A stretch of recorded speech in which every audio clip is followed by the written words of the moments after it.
Assalamualaikum warahmatullahi wabarakatuh.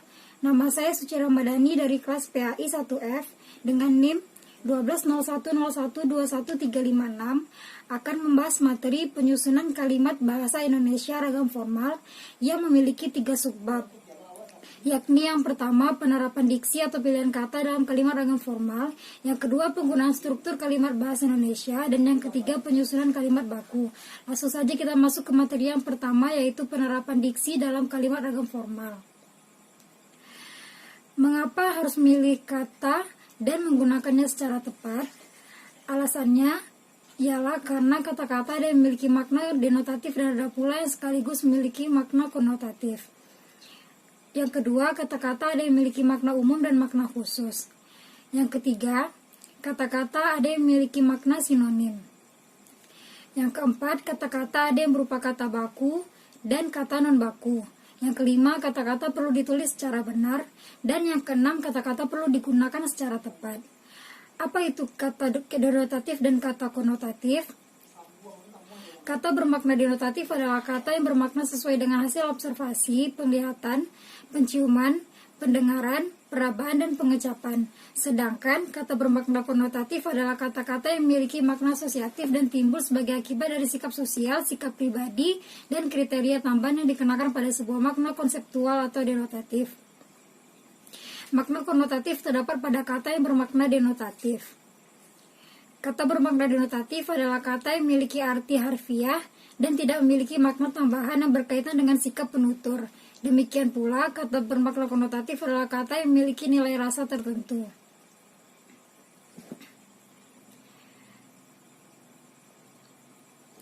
Kata umum dan kata khusus. Untuk mengungkapkan hal yang generik atau universal dapat digunakan kata umum. Sebaliknya, untuk mengungkapkan hal spesifik dapat digunakan kata khusus. Selanjutnya, kata-kata bersinonim. Kata-kata bersinonim adalah kata-kata yang pada dasarnya mempunyai makna yang hampir sama. Dalam ilmu semantik pun dijelaskan bahwa kata-kata yang bersinonim itu tetap memiliki perbedaan makna. Selanjutnya, kata baku dan non-baku. Dalam bahasa Indonesia ragam formal digunakan kata baku, sedangkan dalam bahasa Indonesia ragam tidak formal boleh saja digunakan kata non-baku. Kata baku dan kata non-baku dapat dilihat berdasarkan beberapa ranah, seperti ranah fonologis, ranah morfologis, dan ranah leksikon. Yang pertama, ranah fonologis, maksudnya sebuah kata baku yang kadang-kadang memiliki kata non-baku karena penambahan fonem, pengurangan fonem, atau perubahan fonem.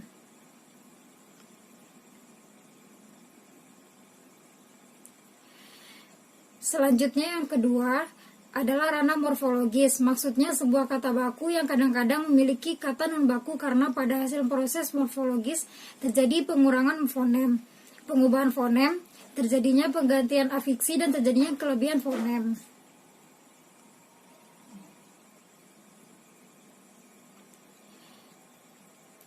Dan yang ketiga adalah ranah leksikon. Maksudnya sebuah kata baku yang kadang-kadang memiliki kata non-baku yang terdapat dalam ragam percakapan. Selanjutnya, penggunaan kata secara tepat. Penggunaan kata depan atau kata penghubung sesuai fungsinya, seperti berikut. Untuk keterangan tempat, kata yang digunakan di, ke, dari, di dalam, pada. Untuk keterangan waktu digunakan kata pada, setelah, sebelum, sesudah, selama, sepanjang. Untuk keterangan alat digunakan kata dengan. Untuk keterangan tujuan digunakan kata agar, supaya, untuk, bagi, demi. Untuk keterangan acara digunakan kata dengan, secara, dengan cara, dengan jalan. Untuk keterangan penyerta digunakan kata dengan, bersama, beserta. Untuk keterangan perbandingan digunakan kata bagaikan, laksana, seperti. Untuk keterangan sebab digunakan kata karena, sebab. Selanjutnya, penulisan kata secara benar. Penulisan kata depan atau preposisi di yang benar ditulis terpisah, dan penulisan kata depan di yang salah ditulis serangkai. Begitu pula dengan kata depan ke dan kata depan dari. Selain kesalahan penulisan kata depan, sering pula terdapat kesalahan penulisan partikel non. Dalam bahasa Indonesia, partikel per memiliki arti mulai, demi, tiap. Penulisan partikel per ini ditulis terpisah dengan kata yang mengikutinya. Dalam bahasa Indonesia, kata pun yang memiliki arti juga ditulis terpisah dengan kata yang mengikutinya.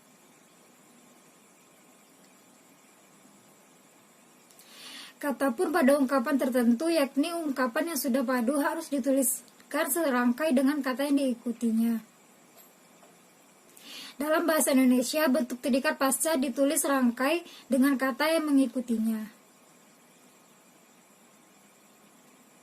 Selain itu, kesalahan penulisan kata yang sering terjadi adalah hal penulisan awalan tertentu. Selanjutnya, subbab yang kedua, yaitu penggunaan struktur kalimat bahasa Indonesia. Struktur kalimat. Kalimat adalah satuan bahasa terkecil dalam wujud lisan atau tulisan yang utuh. Dari segi unsur-unsurnya, sebuah kalimat disebut lengkap jika memiliki unsur-unsur yang dibutuhkan untuk mengungkapkan pikiran penulis.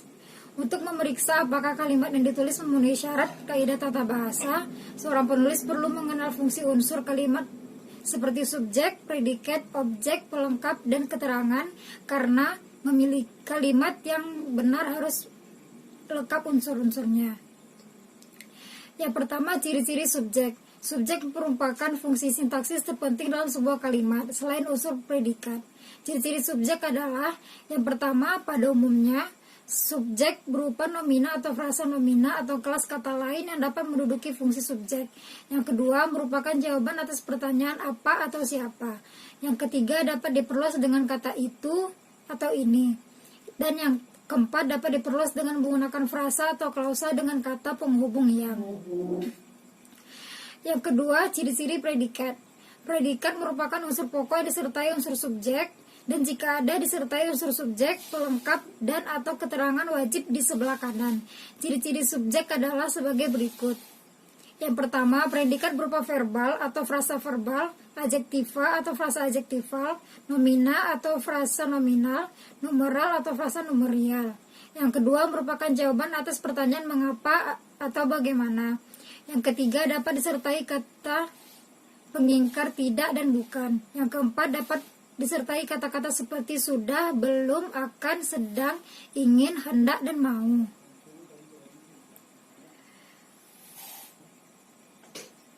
Yang ketiga, ciri-ciri objek. Objek adalah unsur kalimat yang kehadirannya dituntut oleh predikat yang berupa verba transitif pada kalimat aktif. Dengan kata lain, objek hanya terdapat pada kalimat aktif transitif. Ciri-ciri objek yang pertama ialah terdapat dalam kalimat transitif. Yang kedua, terletak langsung di belakang predikat. Ciri-ciri pelengkap. Pelengkap berbeda dengan objek. Pelengkap dalam bahasa Indonesia memiliki ciri-ciri berikut. Yang pertama, berwujud nomina atau frasa nominal, verbal atau frasa verba, adjektiva atau frasa adjektiva atau klausa. Yang kedua, berada langsung di belakang predikat jika tidak ada objek, dan di belakang objek kalau unsur objek hadir. Tidak dapat menjadi subjek akibat pemasifan kalimat. Yang keempat, terdapat dalam kalimat yang berpredikat verba. Yang kelima, tidak dapat diganti dengannya kecuali dalam kombinasi preposisi selain di, ke, dari. Kelima, ciri-ciri keterangan. Keterangan merupakan unsur kalimat yang memberikan informasi lebih lanjut tentang sesuatu yang dinyatakan dalam kalimat. Keterangan dalam bahasa Indonesia memiliki ciri sebagai berikut. Yang pertama, memberikan informasi tentang tempat, waktu, cara, alat, sebab, akibat. Yang kedua, memiliki keleluasaan posisi dalam kalimat.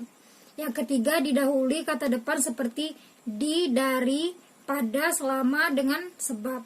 Yang keempat, biasanya berupa frasa preposisional. Yang kelima, pada umumnya kehadiran keterangan dalam kalimat bersifat mana suka. Pola kalimat dasar. Kalimat dasar adalah kalimat yang terdiri atas satu klausa. Unsur-unsurnya lengkap. Susunan unsur-unsurnya lengkap. Susunan unsur-unsurnya menurut aturan yang paling umum dan tidak mengandung pertanyaan atau pengingkaran. Menurut Alwi dan kawan-kawan, tipe kalimat dasar ada 6. Yang pertama, kalimat dasar berpola subjek predikat. Yang kedua, kalimat dasar berpola subjek predikat objek. Yang ketiga, berpola subjek predikat pelengkap. Yang keempat, berpola subjek predikat keterangan. Yang kelima, berpola subjek predikat objek pelengkap. Dan yang keenam, berpola subjek predikat keterangan. Selanjutnya yaitu kalimat tunggal. Kalimat tunggal adalah kalimat yang hanya terdiri dari satu pola dasar kalimat. Namun dalam kalimat tunggal bisa diperluas dengan unsur tambahan. Macam-macam kalimat tunggal. Yang pertama, kalimat transitif, kalimat ekatransitif, kalimat dwitransitif, kalimat pasif, kalimat berpredikatif adjektif, kalimat berpredikat nominal, kalimat berpredikat numeral, kalimat berpredikat frasa profesional. Selanjutnya kalimat majemuk. Kalimat majemuk adalah kalimat yang memiliki dua klausa atau lebih yang saling berhubungan.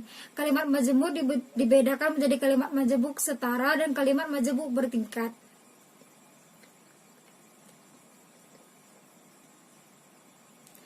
Kalimat majemuk setara. Kalimat majemuk setara adalah kalimat majemuk yang memiliki dua klausa atau lebih yang masing-masingnya mempunyai kedudukan yang setara dalam struktur konstituen kalimat. Kalimat majemuk setara dibedakan menjadi 3. Yang pertama, kalimat majemuk setara menyatakan hubungan penjumlahan.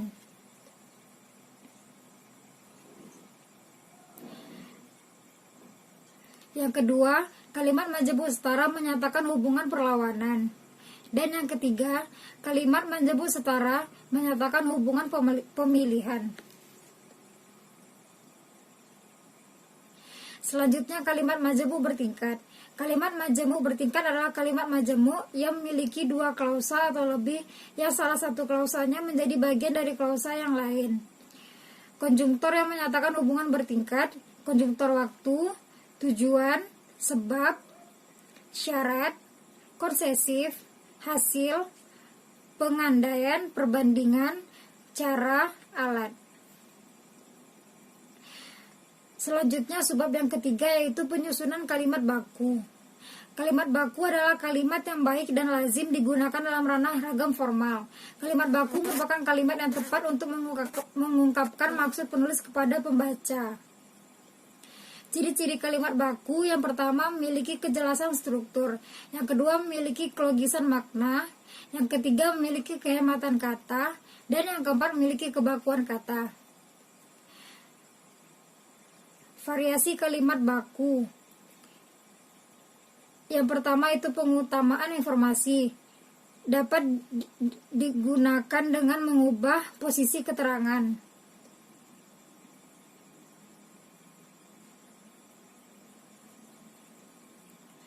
Yang kedua yaitu aktif-pasif. Dapat digunakan dengan memvariasikan kalimat aktif dan pasif. Dan yang terakhir adalah tunggal majemuk, yaitu memvariasikan kalimat tunggal dan majemuk. Hanya itu yang dapat saya sampaikan, lebih dan kurangnya mohon dimaafkan. Wabillahi taufiq wal hidayah. Wassalamualaikum warahmatullahi wabarakatuh.